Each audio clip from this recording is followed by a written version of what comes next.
Hello everyone and welcome back to another video. I'm sorry if you hear any clicking or anything in the background. That's just Torchic doing her Sims before she goes to work. So, we're back here with Dark Souls 1. Now, I'm actually had to re-record this because I had to double check a lot of information that I had. Something to keep in mind as we go through this. I am going to be explaining the story. I'm not going to be explaining every single last little thing though, due to the lore of Dark Souls is massive.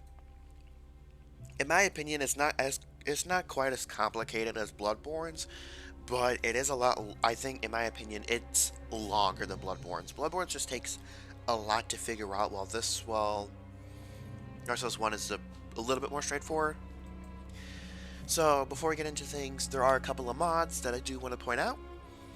Number one, we do have a mod on the Grass Crest Shield. That is for the fellas. Don't worry, ladies. You will have a mod just for you in Dark Souls 3, which I'm personally really excited to show you.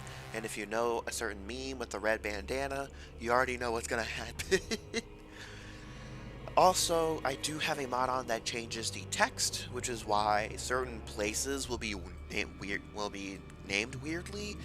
When those happen and I remember their name, what they're actually called, I will say that. If I don't, I apologize. Also, I do have a mod on. I'm pretty sure it doesn't even work, but some of y'all can let me know in the comments. Because in my opinion, I don't think it actually works, but it's a damn 70% damage resist mod. I don't think it actually works, so maybe in the comments let me know if I'm taking more hits than I normally would be, but I don't really know if it's working or not. The reason why I'm saying this is because in Dark Souls 3 I had a quote-unquote resist mod on, but turns out it did not work the entire time. So I just beat the game naturally. While thinking it was easier, but it wasn't. And I know that because I was playing it with on my PS5 and I was taking the same amount of damage. I was like, oh. Anyways, so as we get into things, first off, the gameplay you are seeing currently is me. I normally pick the Wanderer or a higher dex setup because usually katanas go more into dexterity. However, I did want the Grass Crest Shield earlier on, and I just simply couldn't do that with the Wanderer. I'd have to go through a lot of bosses in order to get to the Grass Crest Shield, at least in my opinion. Because I could not figure out where Blacksmith Andre was after the Taurus Demon fight. So, and by the time I figured that out, at that point I just said, screw it. So let's talk about the first cutscene. In the age of ancients, the world was unformed, shrouded by fog. A land of grey crags, arch trees, and everlasting dragons.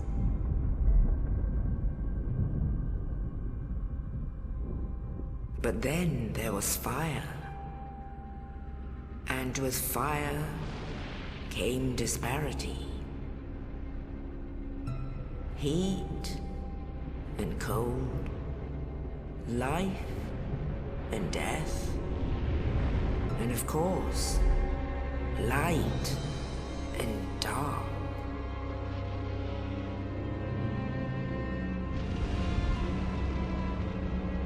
Then from the dark they came and found the souls of lords within the flame.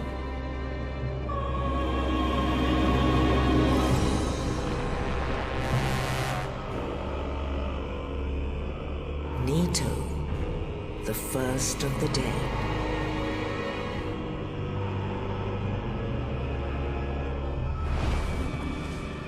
The Witch of Izalith and her daughters of Chaos.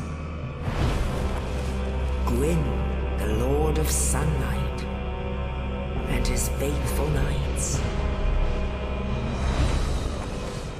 And the furtive pygmy, so easily forgotten.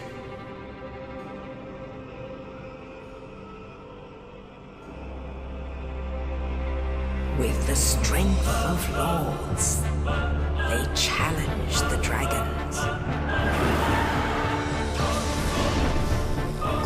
Once mighty gods peeled apart their stone scales. The witches weaved great firestorms. Leto unleashed a miasma of death and disease. And Seath the Scaleless betrayed his own, and the dragons were no more.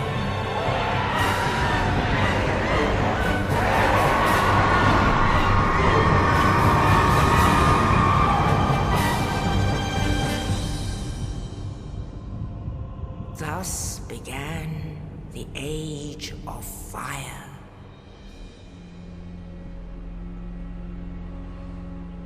But soon the flames will fade, and only dark will remain.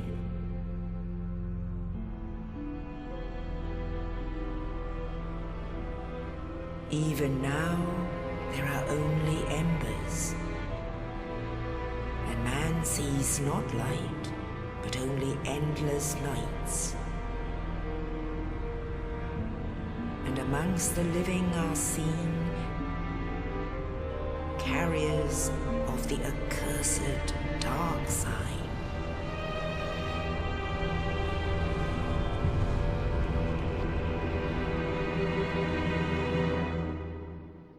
Alright, now that y'all have seen that cutscene, I gotta explain a little bit of the lore behind it. So, okay.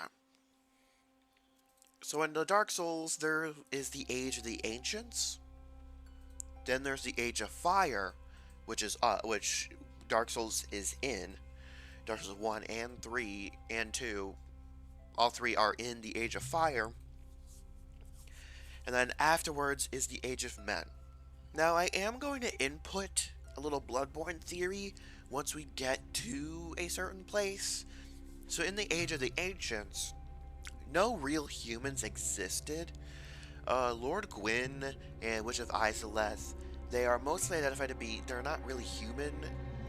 It's currently believed that they are hollows, because when, when the fire slowly starts to die off, it's believed that we return to our base, everyone returns to the base state, and that base state is hollowed. So that's just know that Lord Gwyn and them aren't human. At the time, in the Age of the Ancients, ancient dragons ruled everything. There weren't really any wars. If you were to think about it a certain way, think of the world as being in stasis, basically. Think of the world as being in stasis. Other societies sort of did exist, but ancient dragons ruled everything. However, then, somebody discovered the fire, which offered up 4 souls. They gave Lord Vessels. Lord Gwyn was given a soul. He was given a soul. I forget what his is specifically, but he was given a soul, which granted him the ability to wield lightning, and they found out that lightning would strike down dragons, because dragons had stone scales, and those scales made them immortal. So he would use lightning to strike against the dragons and kill them, along with his Silver Knights. Silver Knights are not human.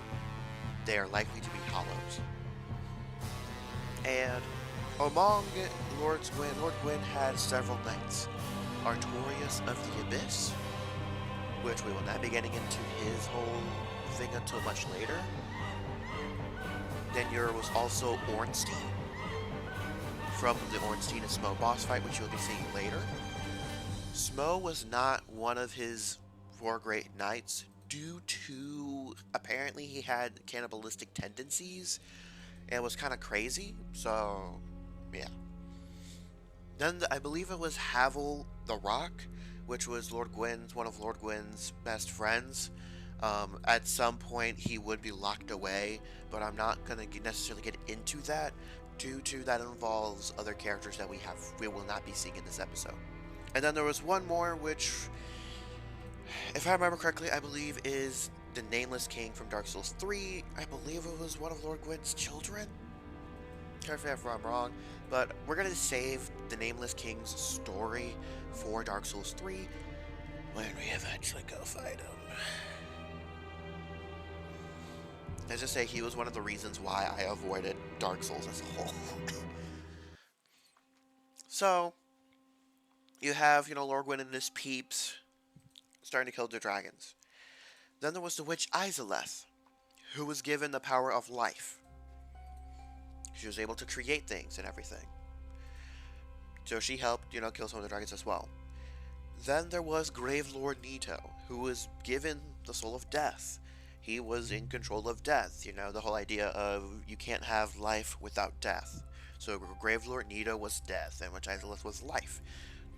And Grave Lord Nito used his miasma to help kill dragons. Then there was a traitor named Seath the Scaleless. And Seath the Scaleless, he betrayed his own kind because he didn't have any scales. And he was pretty envious, so he betrayed his own kind. And also Lord Gwyn did promise him a position of power. We're leaving all of these Lords of Cinder pretty vague for, well, not Lords of Cinder, but we're leaving all of these lords that basically akin themselves to be gods.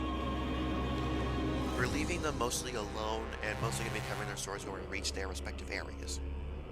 Even though Seath the Scaleless was not a lord. Then you had the Furtive Pygmy, who was given the Dark Soul. Hence the name.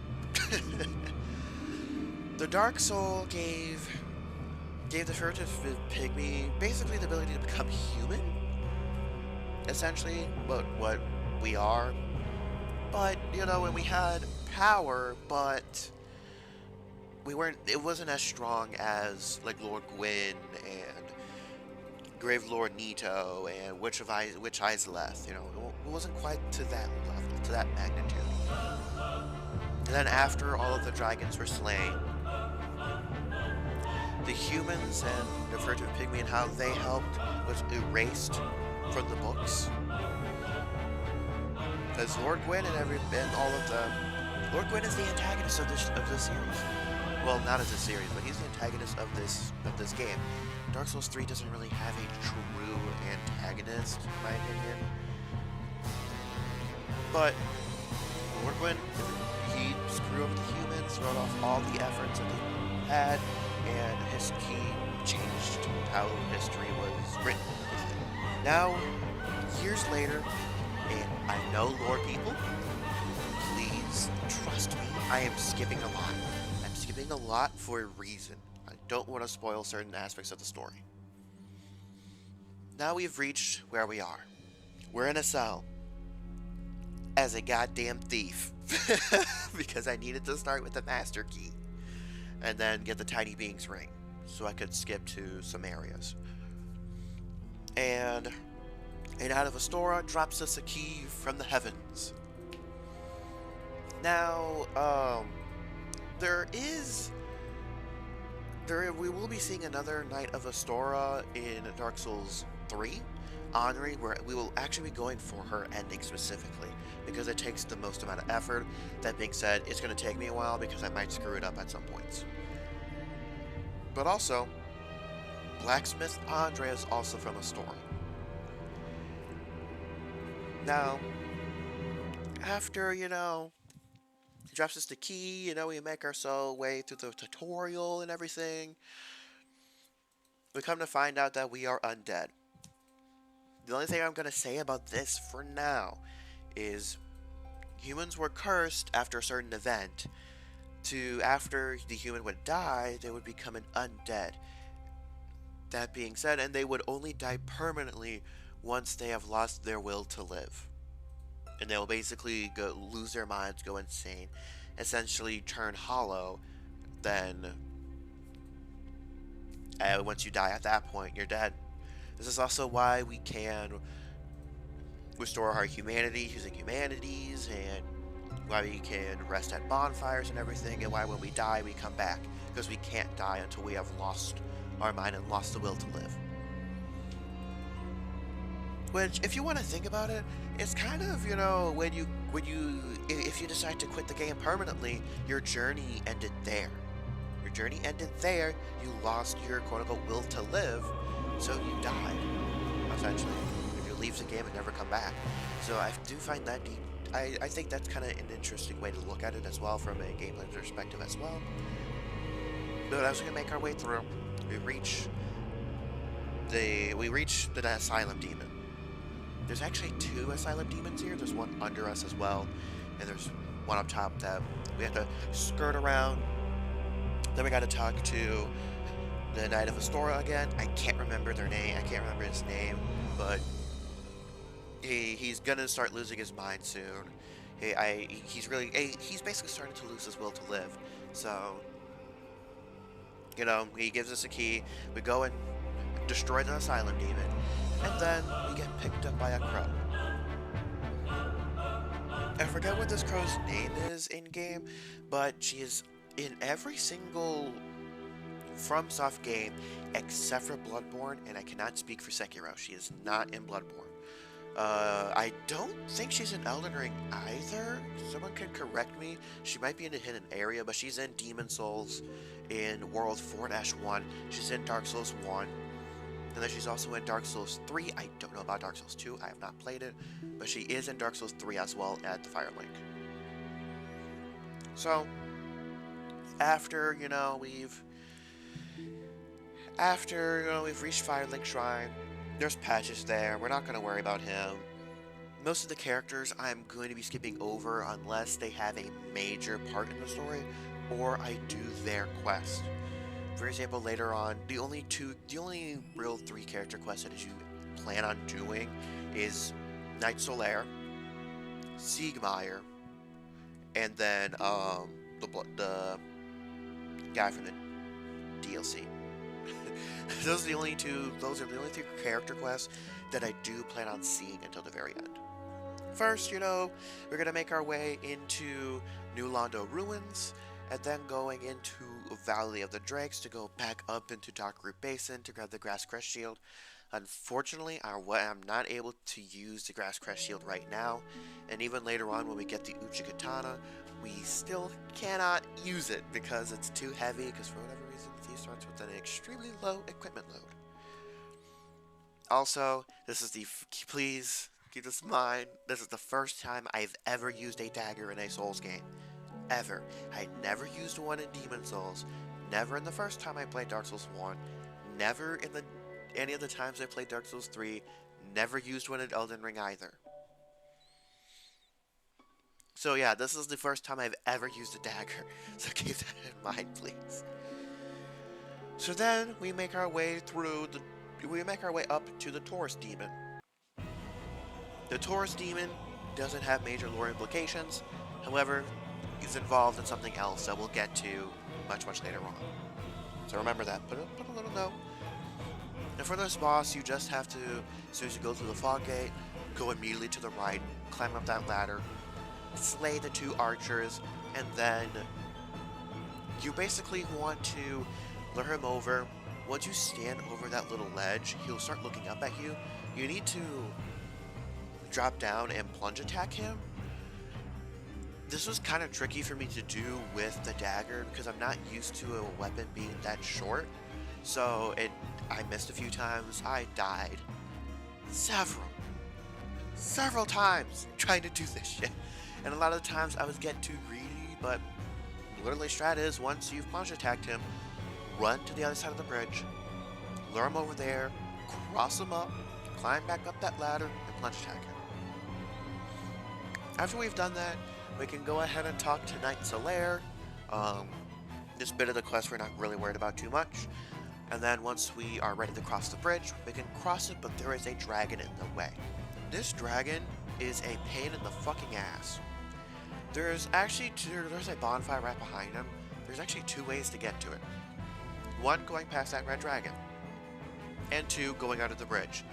Do not go under the bridge. You'll die. It's extremely hard to get through that. That being said, there is a secret item. If you want to shoot off the dragon's tail, you can get an item, but I don't recommend doing that because it is commonly known as a noob trap because it has no scaling. And it's pretty good early game, but mid to late game, it's atrocious. It's not unusable, but I wouldn't recommend doing that. So, what we decided to do, after unlocking the shortcut, of course, is we go up, run across to the other side of the bridge. He breathes fire, but the fire doesn't actually reach our hitbox. So, we can just stand there, we wait for a little bit, he technically knows that we're there, so he will eventually climb, he will eventually hop down. The second he hops down, you need to run through his legs, light that bonfire. We will be using this bonfire later, but not really right now. So, this is where I decided, I was kind of, I really wanted to use the Uchi Katana and the Grass Shield. Let me tell you, I hate daggers. I hate daggers. Like, what the fuck? But I could use it without my roll being slower than I wanted it to. So I decided to use a glitch. Now, as I'm recording this, keep in mind in this episode, this is the only time I've used this, and this is also really the only time I ever plan on really using this. Also something to keep in mind, if I remember correctly, Dark Souls 1 takes the most amount of souls in any Souls game to level up to max. So, but, so what I decided to do is I performed the glitch that you're going to see on screen. If you're on PC, at the very end, you do need to click on Quick Game. Do not use the D-pad. But if you do exactly as I say, exactly as shown, you'll be able to do the glitch. Even if it takes me multiple attempts to get it. But basically, you do need 99 arrows to do it, and you need at least one soul item. Bada bang, bada boom, I got my souls. So I decided to level up mostly into Endurance, get the Uchi Katana up to +5. I do not plan on upgrading the Grass Crest Shield, due to I don't actually ever use this shield as an actual shield. I might use it like once or twice, but generally speaking, I do not use shields. If you have seen my Elden Ring stuff, you know I don't use shields. If you've seen what was of Demon Souls, I barely used my shield. Most of the time it was just kind of just there, and I used it for parrying for the most part. After we've leveled up quite a bit, we're going to unlock the shortcut from the little tower down to Firelink Shrine. We go up, fight the bell gargoyles.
And then we ring the bell. At the beginning, the knight had given us a quest, a pilgrimage, to ring the bells, basically. So we just decided to go along with it and ring the bells. So that's the first bell we have to ring. Then, after we've done that, there's really two things left that I wanted to do. One, I did want to get the basement key and test and see to go fight the Capra Demon, but I have decided that I'm not really going to go out and seek out every single optional boss. Some just don't matter lore-wise. There's some I'm going to go out of my way to.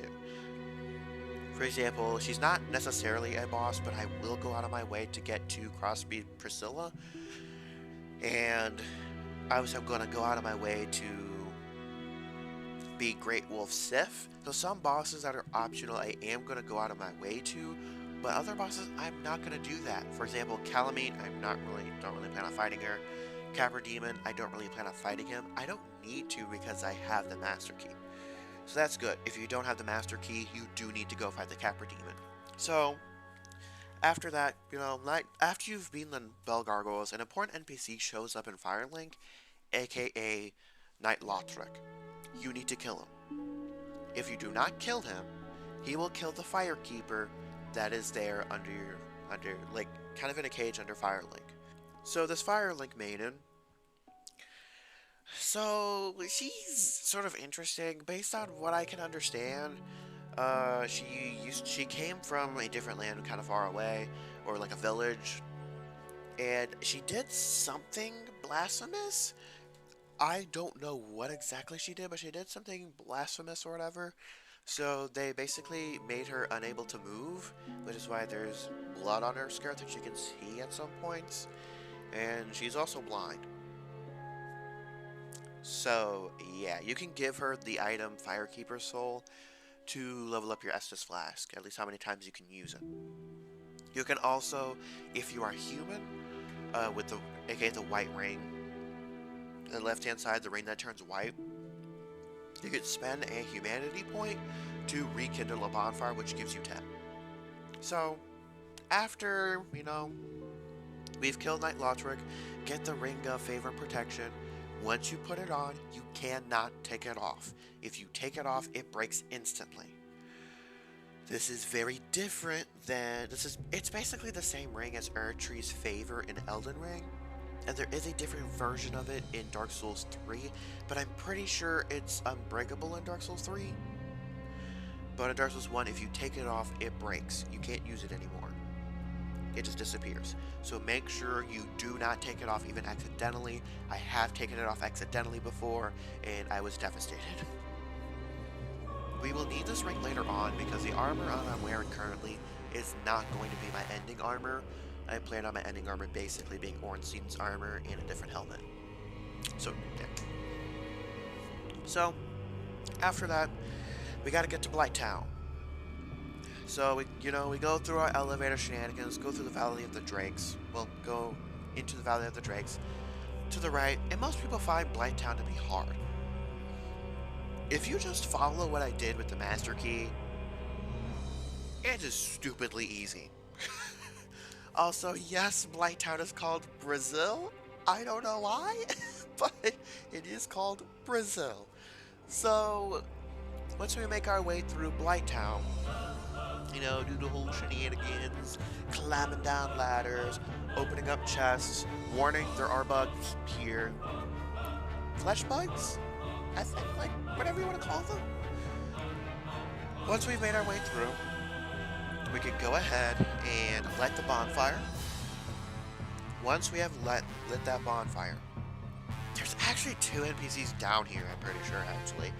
There's, I believe Siegmeyer can be down here. I don't remember, and I didn't do anything down here with them. But the other one, you'll get invaded by an iron something. You'll be invaded by an NPC. You do need to kill that NPC in order to light the bonfire again. So, for the rest of the bonfire, and you also do need to kill it for a chance to get an NPC summon. NPC summons only show up if you're a human. They do not show up any other way. So, we make our way to Quelaag. Warning, Quelaag is half spider, half woman. AKA, if you place the top half of a naked woman on top of a spider, there you are. And I know this is fine for YouTube, because somebody else had posted a video of killing Quelaag, and did get, like, age restricted or anything, so I should be fine. So, we did use something here.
And, we whoop Quelaag's, we'll whoop her ass a little bit. Afterwards, we ring the second bell. The second bell caused Sen's fortress to open up.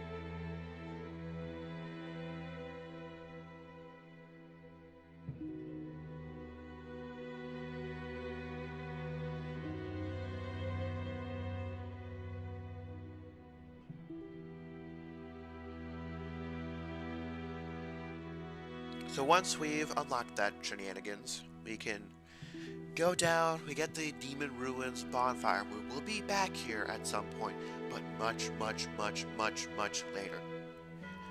Anyways, we go back up, hit a hidden wall, and behind this hidden wall is an NPC there that's protecting Quelaag's sister, who he calls the Fair Lady. We cannot actually hear what she is saying until we can't hear what she's saying unless we've gotten a specific item, which I believe is in Blighttown somewhere. I don't know. I don't remember though. So after we lit that bonfire, I will be explaining their stories here in a second. But once we've reached Sen's Fortress, because Sen's Fortress, the story is kind of so I can explain Quelaag then. So from the blacksmith bonfire, we go all the way to Sen's Fortress.